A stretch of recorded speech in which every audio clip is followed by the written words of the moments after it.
अस्सलामु अलैकुम वरहमतुल्लाहि वबरकातुहु। अल्हम्दुलिल्लाह वस्सलातु वस्सलामु अला रसूलिल्लाहि अम्मा बाद।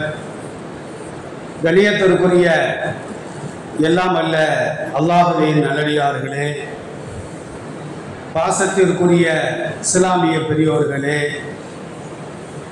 அல்லாஹ்வுடைய மாபெரும் கிருபையினால் சங்கையான துல்ஹஜ் மாதத்தினுடைய முதலாவது ஜும்மாவிலே நாம் எல்லாம் ஒன்று சந்திருக்கின்றோம்.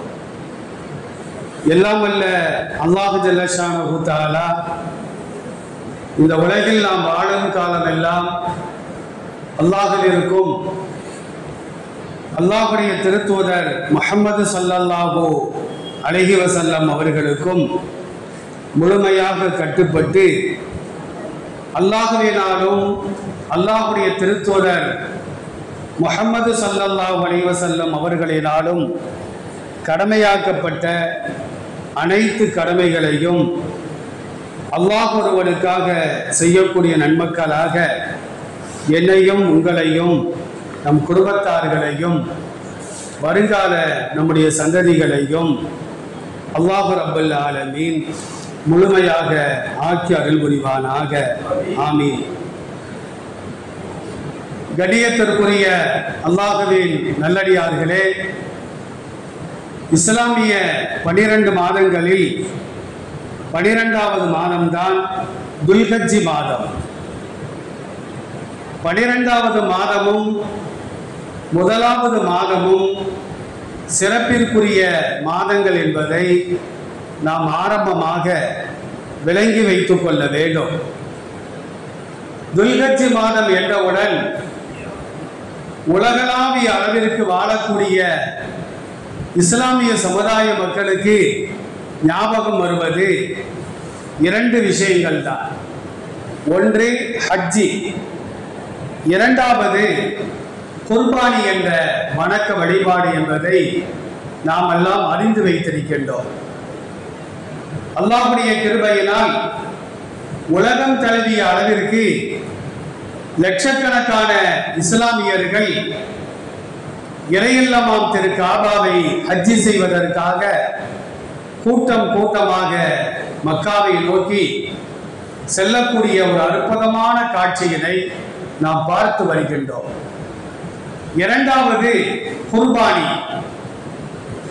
இஸ்லாமிய சமுதாயத்தை சார்ந்த நாம் இறைவனுக்காக குறிப்பிட்ட சில நாட்களிலே குறிப்பிட்ட சில பிராணிகளை அறுத்து பலியிட்டு நம்முடைய தியாகத்தை வெளிப்படுத்துகின்றோம். இதற்குத்தான் குர்பானி என்று சொல்வார்கள். இந்த குர்பானி என்ற கடமையை நிறைவேற்றுவதற்காக நாம் எல்லாம் தயாராக இருக்கின்றோம். இந்த நேரத்தில் குர்பானி என்றால் என்ன, குர்பானியுடைய பிராணிகள் என்னென்ன, அவைகளுக்கு என்ன வயதாக ஆகியிருக்க வேண்டும், அவைகள் எப்படிப்பட்ட பிராணியாக இருக்க வேண்டும், எப்படிப்பட்ட பிராணிகளை குர்பானிக்காக நாம் தயார் செய்வது கூடாது, அந்த பிராணிகளை எப்போது அறுக்க வேண்டும், யாருக்கெல்லாம் அதை பங்கீடு செய்ய வேண்டும் போன்ற சட்டங்களை எல்லாம் அறிந்து கொள்வது நம் மீது கடமையாக இருக்கின்ற காரணத்தினால் இன்றைய தினத்திலே எல்லா பள்ளிவாசல்களிலும் இது சம்பந்தமான செய்திகள் தான் பரிமாறப்படும், ஞாபகம் ஊட்டப்படும் என்பதில் எந்த விதமான சந்தேகம் கிடையாது. அருமையானவர்களே, குர்பானி என்று சொன்னால் குறிப்பிட்ட சில பிராணிகளை குறிப்பிட்ட சில தினங்களில் இறைவனுக்காக அறுத்து பலியிடுவதற்கு பெயர்தான் குர்பானி என்று சொல்லப்படும். இந்த குர்பானி சம்பந்தப்பட்ட ஆதாரங்கள் அல் குர்ஆனிலும் அல் ஹதீஸிலும் நிரம்ப காணப்படுகிறது. அல்லாஹ் ரப்பல் ஆலமீன் திருக்குர்ஆனுடைய 108வது அத்தியாயம் 2வது வசனத்திலே அல்லாஹ் பேசுகின்ற பொழுது ஃபஸல்லி லி ரப்பிக வன்ஹர், உன் இறைவனை நீ தொழுவீராக, அறுத்து பலியிடுவீராக என்று அல்லாஹ் ரப்பல் ஆலமீன் குர்பானி சம்பந்தமாகத்தான் பேசுகின்றார்.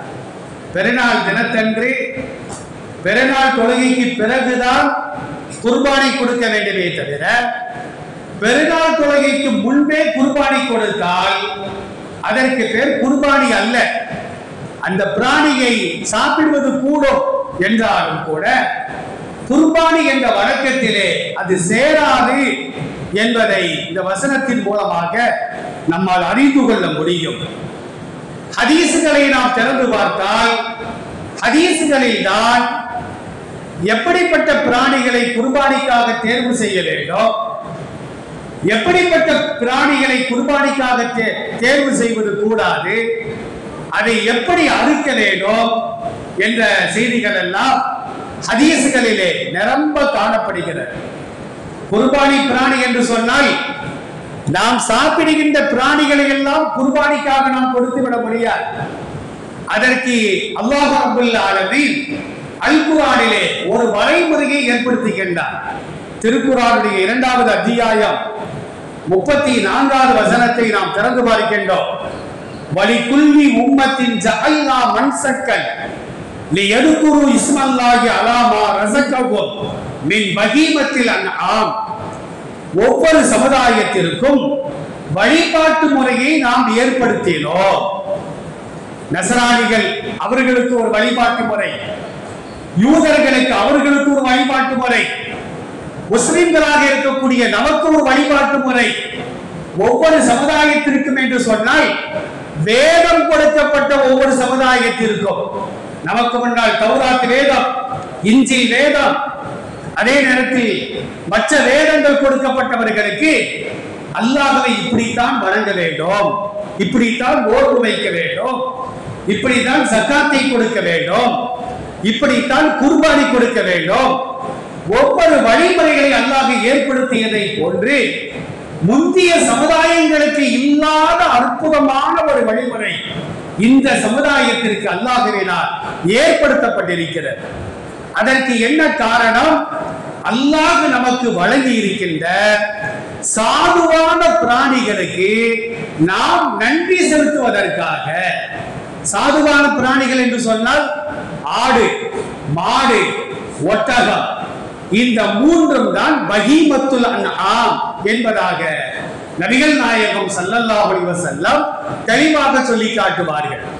அப்ப குர்பானி கொடுப்பதாக இருந்தால் கோழியை குர்பானி கொடுக்க முடியாது, மானை குர்பானி கொடுக்க முடியாது, நிலா என்று சொல்லப்படுகின்ற எருமை மாடை போன்று காட்சி தருகின்ற அதை சாப்பிடுவது கூடும், ஆனால் அதை நாம் குர்பானி கொடுப்பது கூடாது.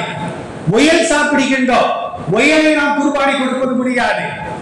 இறைவனுக்காக துல்கஜ் மாதத்தில் பிறை 10, 11, 12 ஆகிய தினங்களில் நாம் குர்பானி கொடுப்பதாக இருந்தால் பஹீமத்துல் அன்ஆம் என்று அல்லாஹ் எதை திருக்குர்ஆனிலே சொல்லி காட்டுகின்றானோ அந்த ஆடு, மாடு, ஒட்டகம், இந்த மூன்றை மட்டும்தான் நாம் குர்பானி கொடுக்க முடியும் என்பதை அல்லாஹ்வும் அல்லாஹ்வுடைய திருத்தூதர் நபிகள் நாயகம் ஸல்லல்லாஹு அலைஹி வஸல்லம் அவர்களும் சொல்லி காட்டுவார்கள்.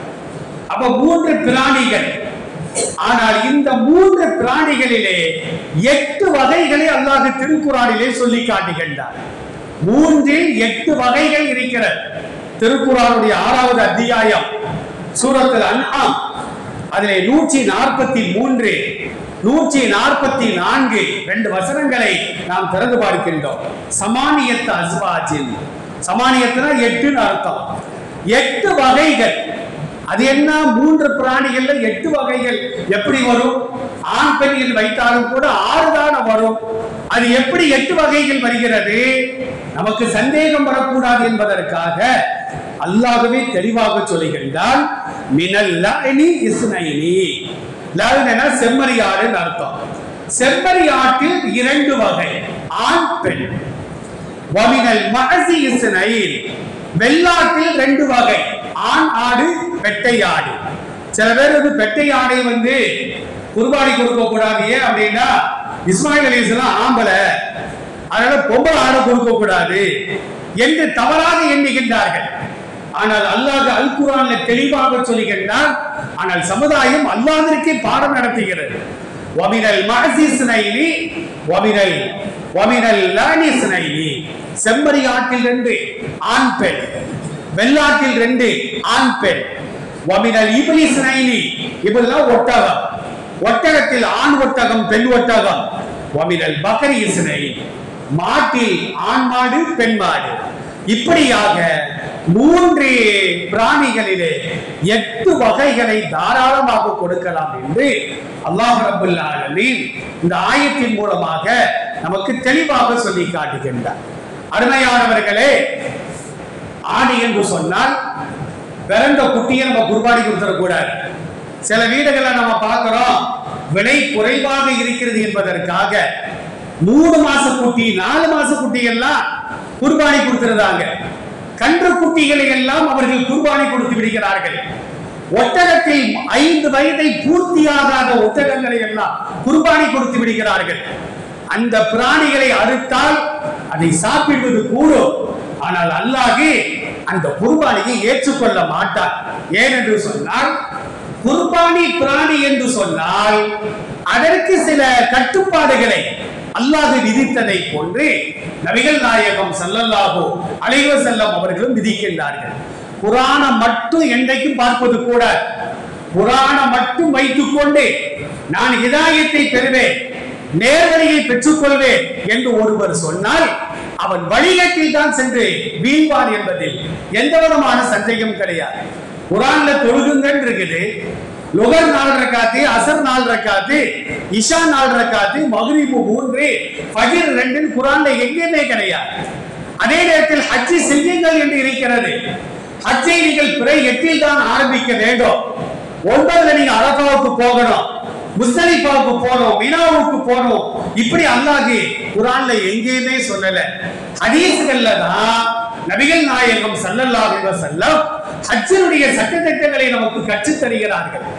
ஆக குர்ஆனை மட்டும் பார்த்தால் நானும் சரிதான், நீங்களும் சரிதான், தொழுகவும் முடியாது, நோன்பு நோக்கவும் முடியாது, ஜக்காத் கொடுக்கவும் முடியாது. ஜும்மாவுக்கு 2 ரக்காத்தும் குர்ஆன்ல இருக்குதா? ஹதீஸ்கள்ல தான் இருக்குது. ஜும்மா தொழுகுங்க அப்படின்னு தான் குர்ஆன்ல இருக்குதே தவிர ஜும்மா தொழுகவு கூட இல்ல.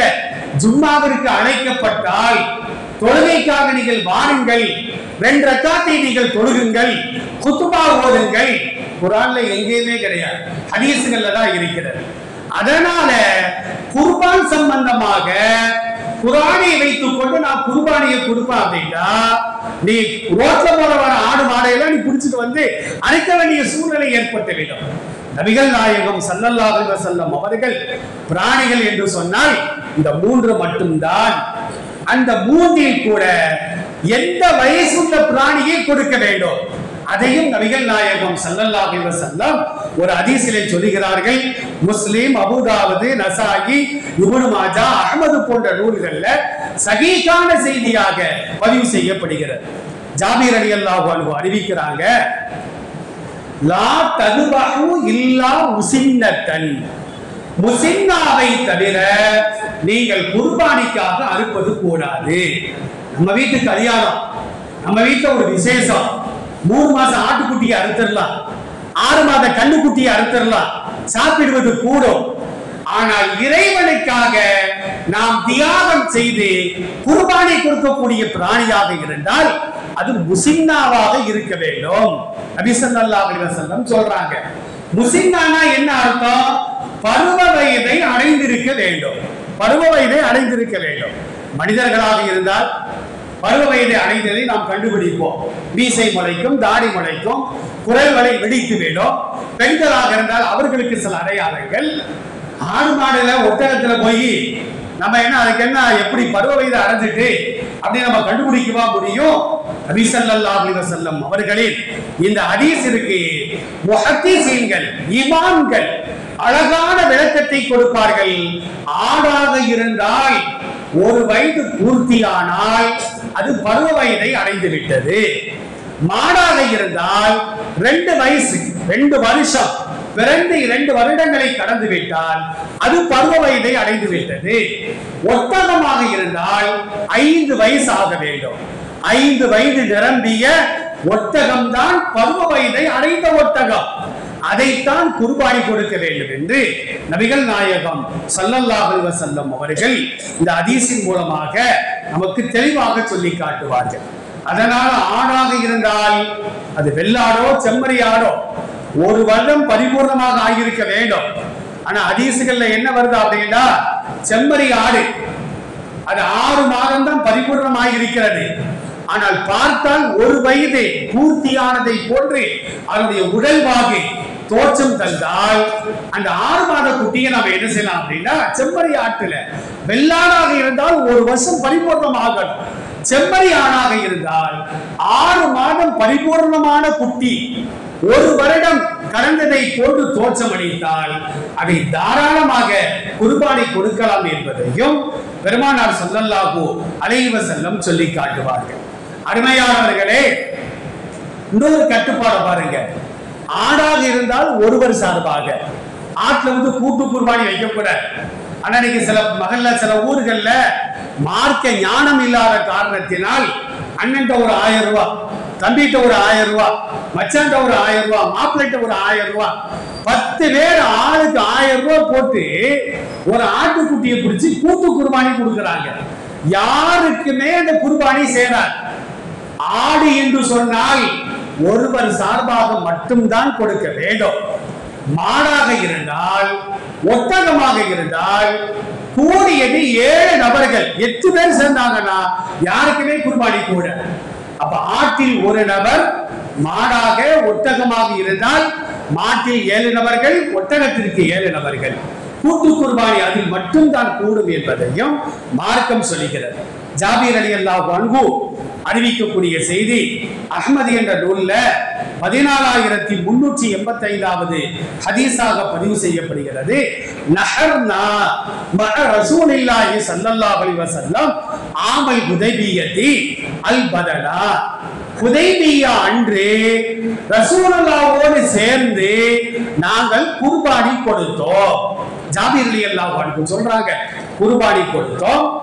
அன் சபஅத்தில் 7 நபர்கள் சார்பாக ஒரு ஒட்டகத்தை நாங்கள் கொடுத்தோம். வல் பக்கரத்த அன் சபஅத்தில், மாட்டை 7 நபர்கள் சார்பாக நாங்கள் கொடுத்தோம். அப்ப ஆட்டுக்கு ஒரு ஆள் தான்.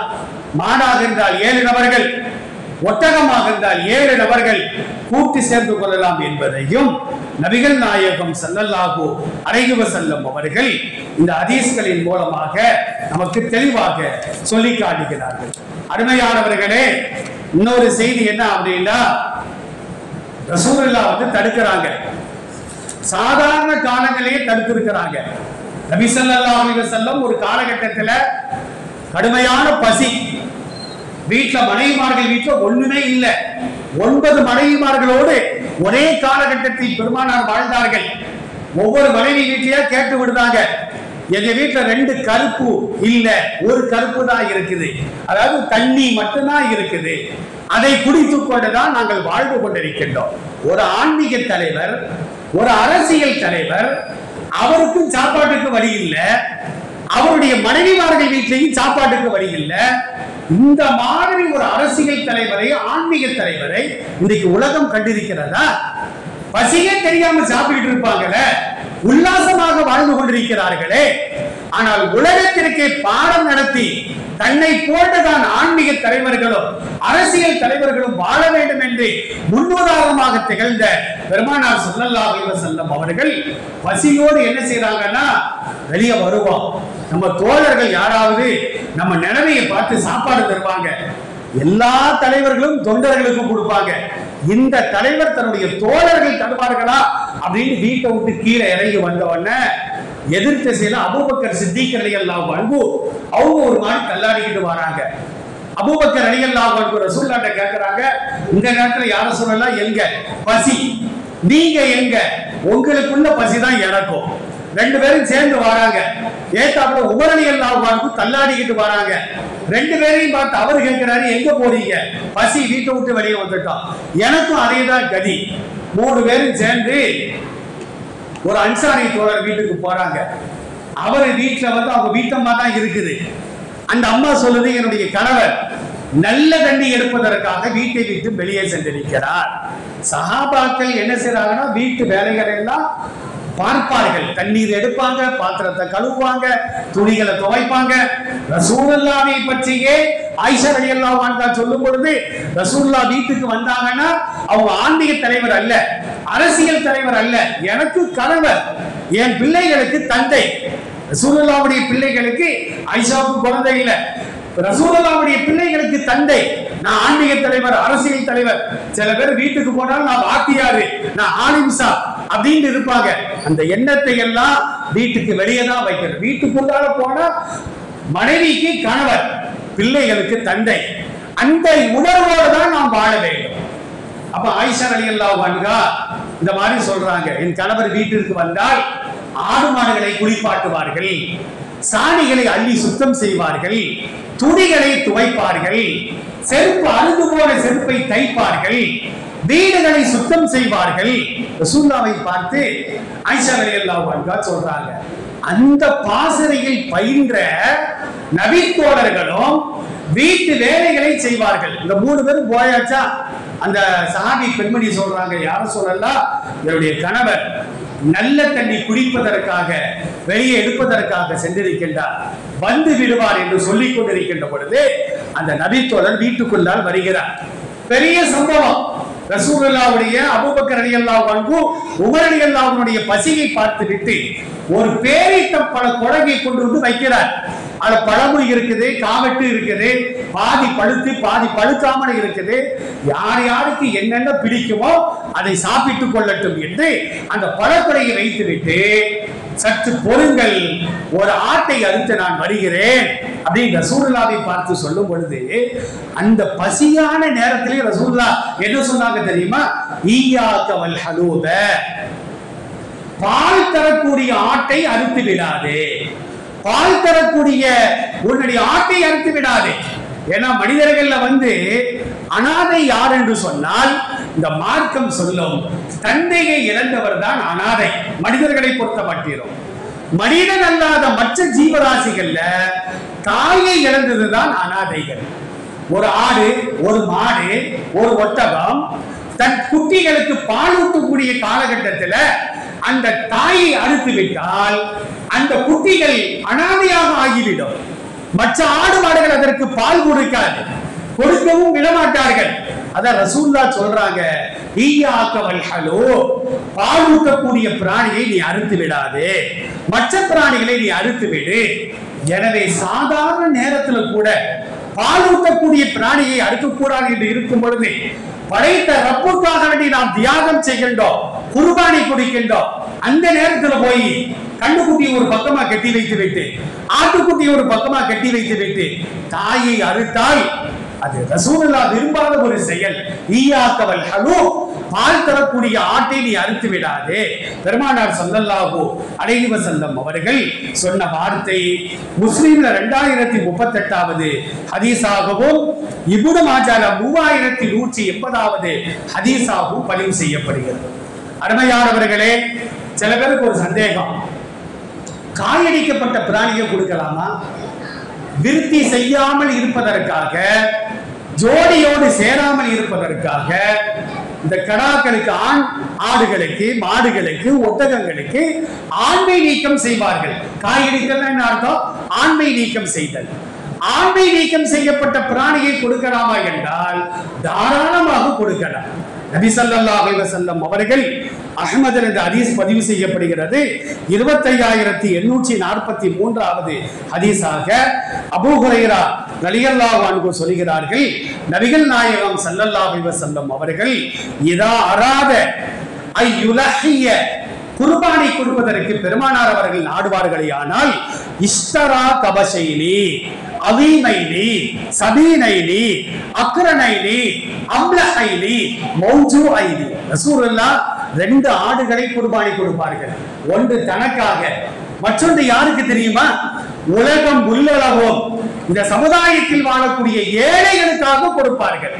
எல்லாம் மற்றொரு பிராணியுடைய நன்மையை என் சமுதாயத்தில் குர்பானி கொடுப்பதற்கு வசதி இல்லாமல் ஏழ்மையில் வாடுகின்றார்களே, அவர்களுக்கு நீ நன்மையை கொடுத்து விடு என்று பெருமானார் ஸல்லல்லாஹு அலைஹி வஸல்லம் மதீனாவில் வாழ்ந்த 10 ஆண்டுகளும் அவர்கள் குர்பானி கொடுத்தார்கள் என்பதை ஹதீஸ்களிலே பார்க்கின்றோம்.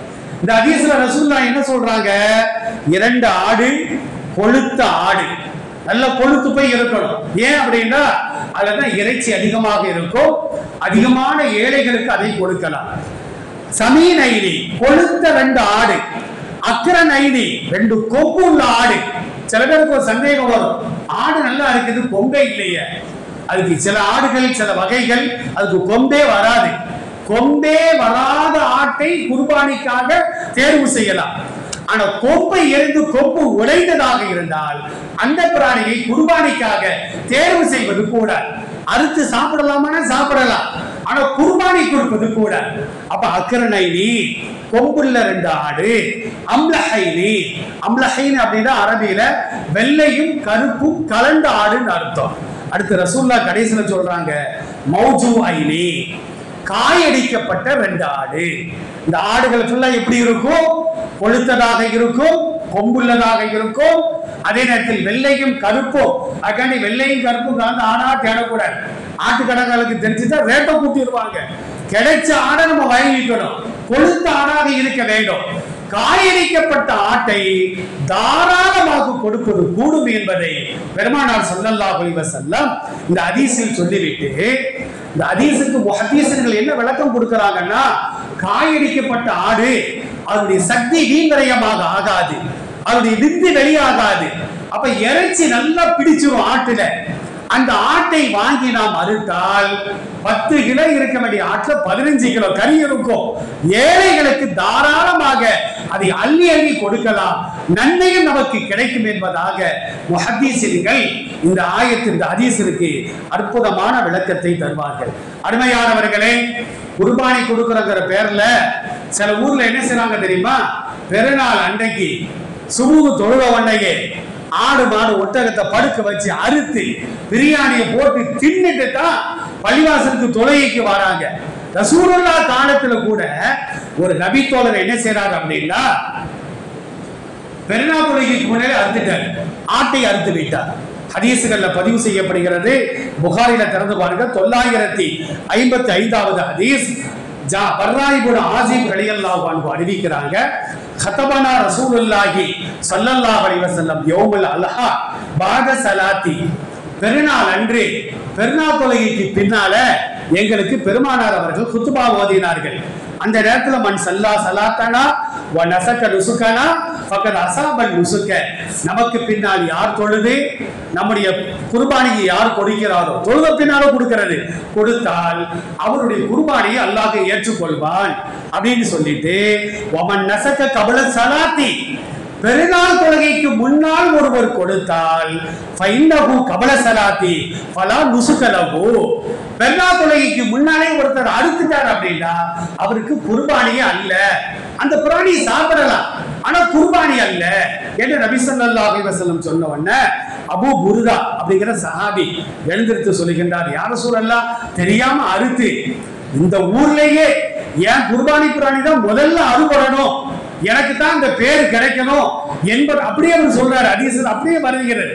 என்பதற்காக நான் அறுத்து அதை சமைத்து சாப்பிட்டு ஏப்பமும் விட்டுட்டு நான் தொழுகைக்கு வந்திருக்கிறேன், அப்ப என் குர்பானி அல்லாஹ் ஏற்றுக்கொள்வானா என்று கேட்கின்ற பொழுது நபி ஸல்லல்லாஹு அலைஹி வஸல்லம் சொன்னார்கள், ஏற்றுக்கொள்ள மாட்டான். அப்ப அவர் சொல்றாரு, யா ரசூலல்லாஹ், என்கிட்ட சில ஆடுகள்லாம் இருக்குது, ஆனா 6 மாசம் ஆடுகள் தான் நிக்குது, நான் என்ன செய்யன்னு கேட்கும் போதுதான் நபி ஸல்லல்லாஹு அலைஹி வஸல்லம் சொன்னாங்க, இந்த சட்டம் உனக்கு மட்டும்தான், உனக்கு பின்னால் உலகம் உள்ளளவும் யாருக்கும் அந்த சட்டம் பொருந்தாது. உன் நிலைமை பரிதாபமா இருக்கு, ஒரு 6 மாத குட்டியை நீ அறுத்துக்கப்பா, ஆனால் உனக்கு பின்னால் இந்த சட்டம் யாருக்கும் பொருந்தாது. பின்னால் வரக்கூடியவர்கள் ஆடாக இருந்தால் 1 வருஷம் பரிபூர்ணமானதான் கொடுக்கணும், மாடா இருந்தா 2 வருஷம், ஒட்டகமா இருந்தா 5 ஆண்டுகள் பரிபூர்ணமாக வேண்டும் என்று பெருமானார் ஸல்லல்லாஹு அலைஹி வஸல்லம் சொன்னதாக புகாரி என்ற ஹதீஸிலே சஹீஹான செய்தியாக பதிவு செய்யப்படுகிறது.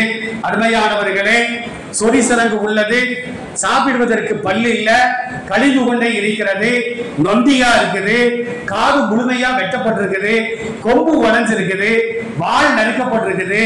இந்த மாதிரி பிராணிகளை குர்பானிக்காக தயவு செய்து தேர்வு செய்தால் அது அல்லாஹ் ஏற்றுக்கொள்ள மாட்டான். ஆட்டிற்கு ஒரு நபர், மாட்டிற்கும் ஒட்டகத்திற்கும் தனித்தனியாக 7 நபர், ஆட்ல 2 பேர் சேர்ந்தாலும் யாருக்குமே குர்பானி அல்ல. ஒட்டகத்திலும் மாட்டிலும் 7 நபர்களுக்கு பதிலாக 8 பேர் சேர்ந்தா யாருக்குமே குர்பானி கூடாது என்பதையும் அல் குர்ஆனும் அல் ஹதீஸும் நமக்கு தெளிவாக சொல்லி காட்டுகிறது. எதை நாம் பேசினோமோ, எதை நாம் கேட்டோமோ அதை நம்முடைய வாழ்க்கையில் கொண்டு வந்து வராதவர்களுக்கும் எடுத்து சொல்லக்கூடிய தாயிகளாக அல்லாஹ் நம் அனைவரையும் ஆக்கி அன்புரிவானாக. நாம் குர்பானி கொடுக்கின்ற நம்முடைய குர்பானிகளை அல்லாஹ் முழுமையாக ஏற்றுக்கொண்டு ஜன்னத்தில் ஃபிர்தௌஸில் நம் அனைவருக்கும் முழுமையான இடத்தை தந்தல் புரிவானாக. ஆகிரு தாவானா அல்ஹம்துலில்லாஹி ரப்பில் ஆலமீன். அஸ்ஸலாமு அலைக்கும் வரஹ்மத்துல்லாஹி.